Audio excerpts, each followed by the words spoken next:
नमस्कार, जय Hind, good evening दोस्तों। आज इनसे मिलिए की कड़ी में हम लोगों के बीच नीरज, जो कि इंडियन नेवी के एक सदस्य बन चुके हैं। इंडियन नेवी में इनका सिलेक्शन हो गया है। हम लोग इनके बारे में जानेंगे, इनकी सिलेक्शन की कहानी इन्हीं के जुबानी।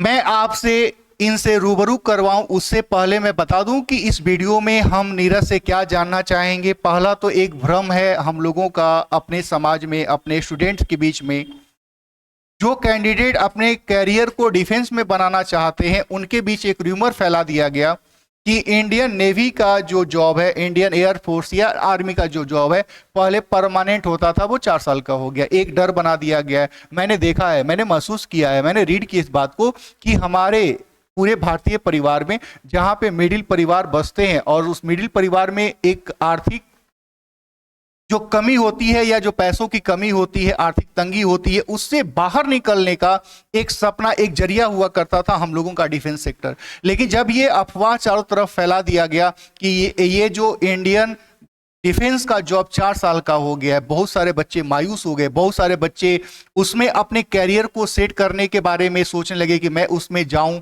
या ना जाऊं। तो आज हम लोग जानेंगे नीरज से कि ये जो 4 साल का भ्रम है, तो ये 4 साल का भ्रम जो क्या इनके सामने भी था या उस भ्रम से ये आगे निकले और उस भ्रम को तोड़ के अपने कैरियर को डिफेंस के अंदर सेट किए। तो सबसे पहले नीरज, करतार कोचिंग के तरफ से आपको कॉन्ग्रेचुलेसन कि आपका इंडियन नेवी में सिलेक्शन हो गया है। मेरी तरफ से भी और करतार कोचिंग की तरफ से कॉन्ग्रेचुलेसन ब्रदर, धन्यवाद। तो नीरज, आप मुझे सबसे पहले बताएंगे अपने बारे में कि आपका सिलेक्शन कौन से जॉब में हुआ है और कौन से ईयर में हुआ है।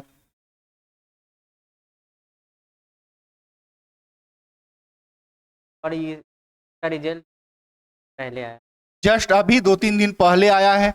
और नीरज, मैंने देखा इस बात को, जैसा अभी मैं थोड़ी देर पहले बता रहा था, मैं आपके माध्यम से जानना चाहूंगा कि जो ये भ्रम है बच्चों के बीच में कि भैया डिफेंस का जॉब 4 साल का है, डिफेंस का जॉब 4 साल में खत्म हो जाता है, क्या ये उनका सोचना सही है?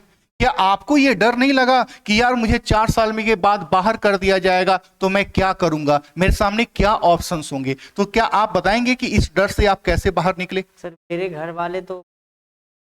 वाले कर रहे थे नहीं जाओ, बट क्या थे घर के गार्जियन सब लोग बोले कि नहीं जाने के लिए, और हम नहीं इसके लिए प्रिपरेशन कर रहे थे। जिस टाइम अग्निवीर स्कीम नहीं, तो उस समय से प्रिपरेशन कर रहे थे करतार कोचिंग।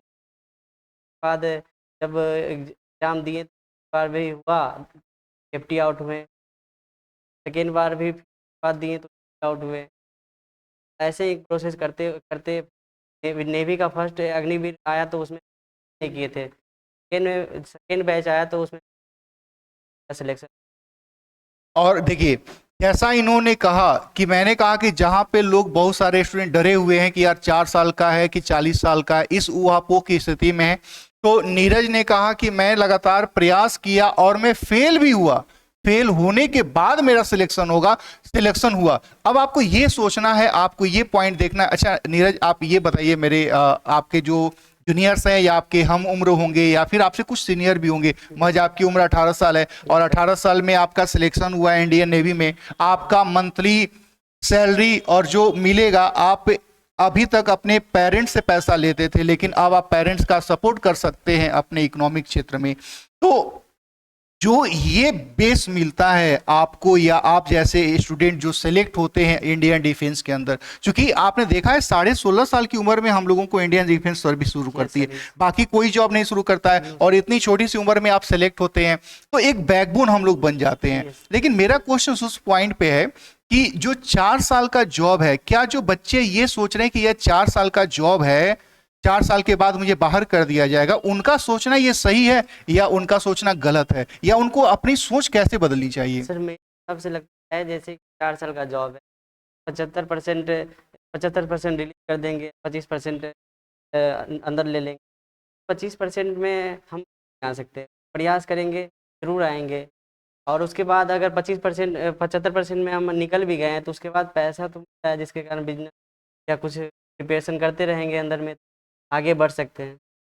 ये बिल्कुल सही पॉइंट है, क्योंकि नीरज का कॉन्फिडेंस मैंने देखा है बहुत ही, क्योंकि आप अपने को खुद बनाते हैं, आप अपनी कॉन्फिडेंस की वजह से खुद को बनाते हैं। जैसा नीरज ने कहा कि अब मैं ऐसा क्यों सोचूं कि मेरा 75% में नाम आएगा, मैं ऐसा क्यों ना सोचूं कि मैं 25% में आऊंगा। अगर ये आप सोच रहे हैं कि आपका 75% में नाम होगा, तो उस हिसाब से तो आप रिटेन में भी बाहर हो सकते हैं। सोचने का क्या है, हम कुछ भी सोच सकते हैं। Yes, यही है ना नीरज, yes, yes. कि हम सोचने का क्या है कि हम 75% में ही आएंगे। सोचने में ये भी सोच सकते हैं कि मेरा रिटेन में नहीं होगा। यस तो हमको ये सोचना है कि मेरा सिलेक्शन कैसे होगा, मुझे ये नहीं सोचना है कि मुझे बाहर कैसे किया जाएगा। अब ऐसे अगर भावना में बह जाएं कि अच्छा मेरा तो 25% में हो गया, लेकिन वो जो 75% बाहर चल गए उनका क्या, तो अगर ऐसे भाईचारा निभाएंगे तो ऐसे तो बहुत सारा लोग का रिटेन में नहीं होता है, तो फिर हम कितने लोगों का इस तरह से सोच पाएंगे। सर, पहले तो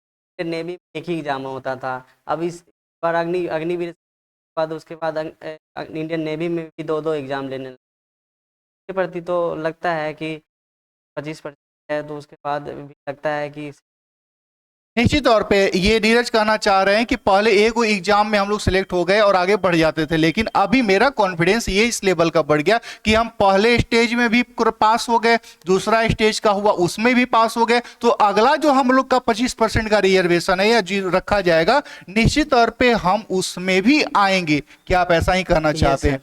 बिल्कुल बिल्कुल। तो मेरे छोटे भाई, आपको किसी भी पॉइंट के ऊपर जो र्यूमर फैला हुआ है कि 4 साल है कि 40 साल हो, आपको अपनी प्लानिंग बदलनी है, आपको अपनी सोच बदलनी है कि भैया 4 साल नहीं है, ये मुझे 25% का रिजर्वेशन आगे जो मिल रहा है, और हमको अपने आप को उसमें लाना है। हमारी एनर्जी, हमारी सोच, हमारी प्लानिंग ये होनी चाहिए कि हम 25% में कैसे आए। सरकार की नीति है, सरकार की नीति कभी भी बदल सकती है, वह कभी भी 50% हो सकता है, या जो लग रहा है कि अभी 75% को बाहर किया जाएगा, हो सकता है सरकार की नीति बदल जाए, बोलेगा नहीं किसी को बाहर नहीं करना है, सबको कहीं ना कहीं रख लेना है, अलग अलग जॉब हो सकती है, बिल्कुल बदल सकती है, क्योंकि सरकार की नीतियां क्या है, पर डे बदलती रहती हैं। और आपको बस ये सोचना है कि हमारा सिलेक्शन कैसे होगा, हम अपनी पढ़े कैसे, ना कि ये सोचे कि हम सिस्टम से लड़े कैसे, ना ये कि लोग कैसे अफवाह उड़ा रहे हैं, ना कि ये, क्योंकि लोग जो आपको मार्गदर्शित करते हैं, जो आपको इसके बारे में बताते हैं, उनका खुद ही कोई ठिकाना नहीं होता।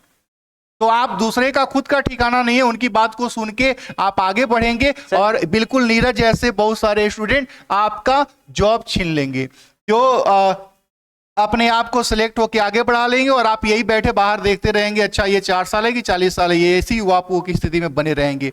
आप कुछ कहना चाह रहे थे नीरज? सर, अग्नि की doctor Manoj Mukund Norway sir ने लाए थे, वो बोले थे कि 75% को 75% को अंदर कर लेंगे और 25% को बाहर करेंगे। तो भी ये स्कीम थल सेना के लिए लागू होना, ये शौक की वाली बात है कि नेवी और एयरफोर्स में इन्वॉल्व कर दी।